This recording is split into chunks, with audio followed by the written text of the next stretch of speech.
Olá, gente, tudo bem? Olha, professor Severo Alves na área. Hoje, nossa aula 2, continuamos com a aula sobre crase. E hoje nós vamos discutir, falar e aprender e dialogar sobre os usos proibitivos da crase, né? Porque dizem que tudo que é proibido é mais gostoso. Então, hoje nós vamos discutir sobre os usos proibidos da crase. Mas antes, só lembrando, o que é uma crase é a fusão de dois As. Um A preposição e um A artigo, que funde e dá um A com crase.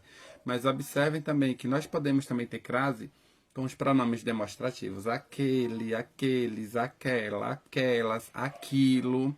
Mas lembrando que a crase também vai muito pela regência verbal ou nominal, né? Se você chegou aqui, você está dominando regência. Mas a gente vai aprender alguns macetezinhos sobre o uso da crase.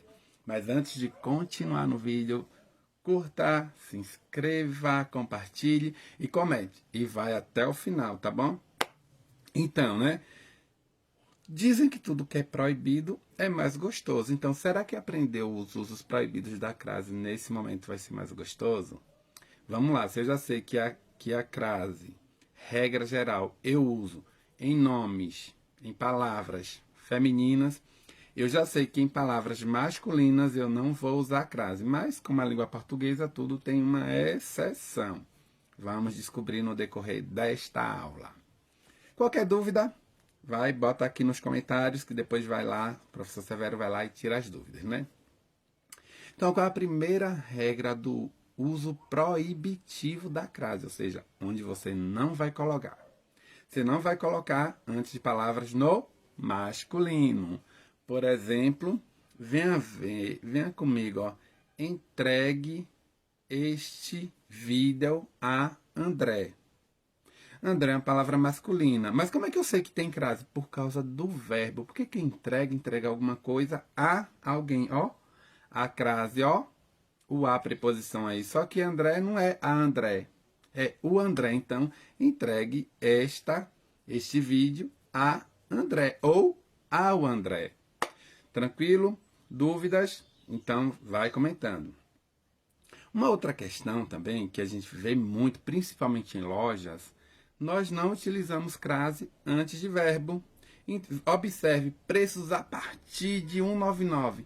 Gente, a partir é verbo. E a, entendeu? Olha o azinho aí, ó. A partir de 1,99. Esse partir verbo, então, antes desse a, você não usa crase, tá bom? Antes desse verbo partir, você não vai utilizar a crase, porque partir é verbo. Olhe sabores a escolher. Ó, escolher é verbo. Não use crase, ó, por favor, não utiliza. Outra questão que a gente sempre vê também é antes de numeral. Gente, antes de numeral cardinal, você não vai utilizar crase. O Brasil chegou a mais de 1.000 mortes. Ou o Brasil chegou a 1.000 mortes por Covid-19.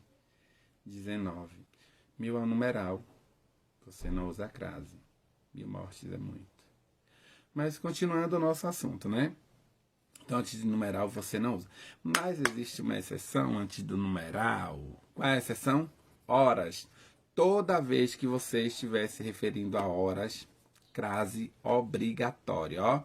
Em meio ao lockdown, o comércio voltou a funcionar. Só que o comércio voltou a funcionar. O comércio abre às 9 horas. Às com crase. O comércio fecha às 18 horas. Olhe, falou com horas, crase, aí a crase ela é obrigatória, mesmo sendo numeral. Gente, indicação de hora, crase obrigatória. Mas, Severo, você está nos casos proibidos. Então, o proibido também vem com o permitido, entendeu? A gente fala do caso proibido, mas também tem uma exceção. Gente, mas também tem uma outra questão. É antes de pronome. Aí eu já botei minha regra. Antes de pronome você não vai usar crase. Antes de pronome você não usa crase. Mas existem exceções. Por exemplo, entregue esse bilhete a ele, a ela, a vossa senhoria. Você não vai usar crase nunca.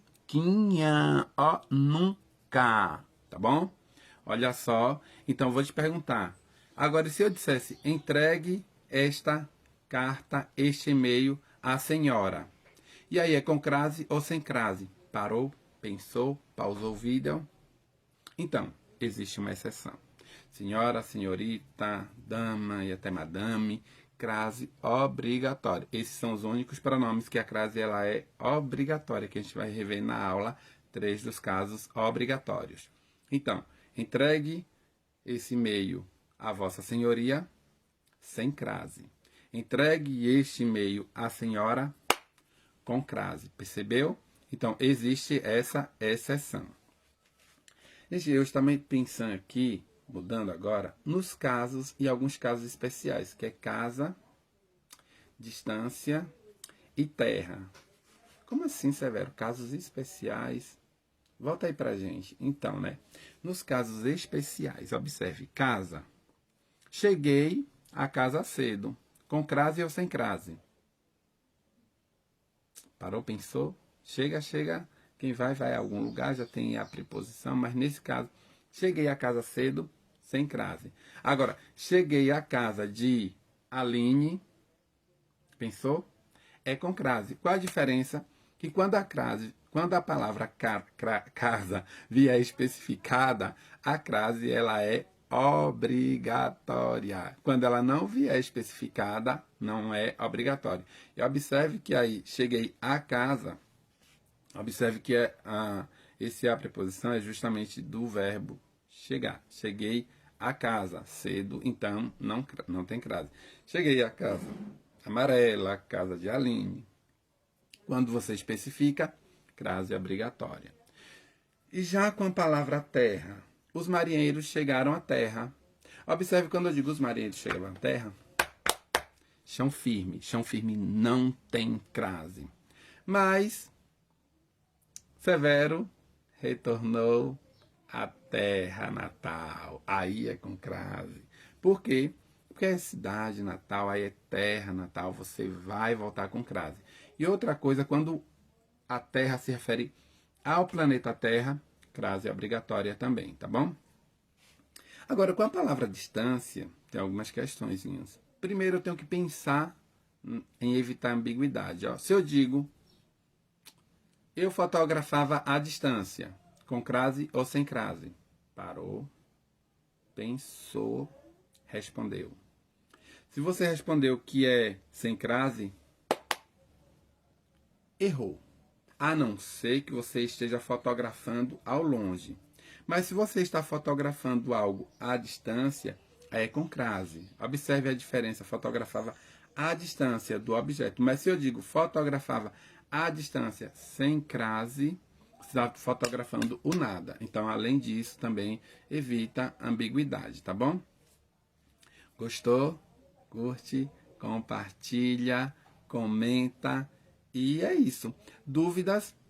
Vá aqui, bota, se inscreve lá, coloca a tua dúvida, que ao final de tudo isso, depois eu vou lá, vou responder. A aula 3 de crase vem os casos obrigatórios, tá bom? Tchau e até o próximo vídeo.